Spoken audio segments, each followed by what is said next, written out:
When I listen to you play music, there's a simplicity about your analytics that is just like there's such a yin and yang going on with you as a musician and probably as a manager. Do you have a sense of that, and do you find that a strength about what makes you different?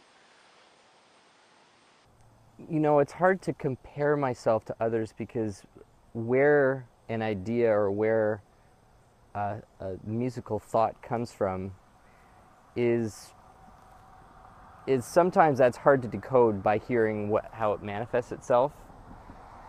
But I can say that when uh, I was fortunate to get paired up with a music teacher when I was 12 years old, and he was at the time approaching 80, and so we were, you know, 3 generations separated. But he was a very earnest and a very detailed musician, and I think I'm naturally an analytical, critical kind of thinking person.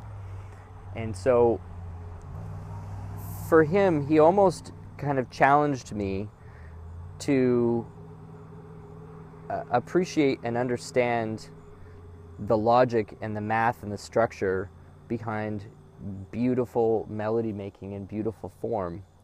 And it took a little while to sink in, but now when I hear somebody play, for example, a classical piece, and it's easier to analyze classical because the notes are there already, so you don't have to worry about analyzing somebody's improvisation.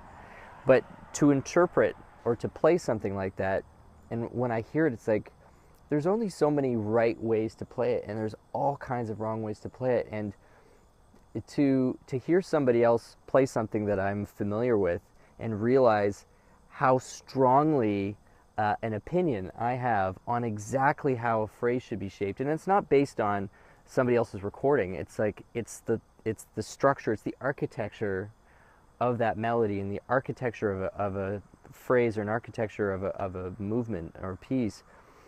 And so I think there is a high level of analysis that goes into it, but it's I think it comes right from that early experience as a teenager, arguing and debating and listening to this teacher basically teach melodic architecture, you know. And one of the most valuable musical experiences I ever had was that, you know, we would spend a week just on 8 bars arguing back and forth until I knew why I thought what I thought. It was great. So that I do bring that to everything that I play. I don't know how that compares to how other people see it. Maybe there's a lot of people who are sort of constantly seeking that structural harmony, but certainly I do.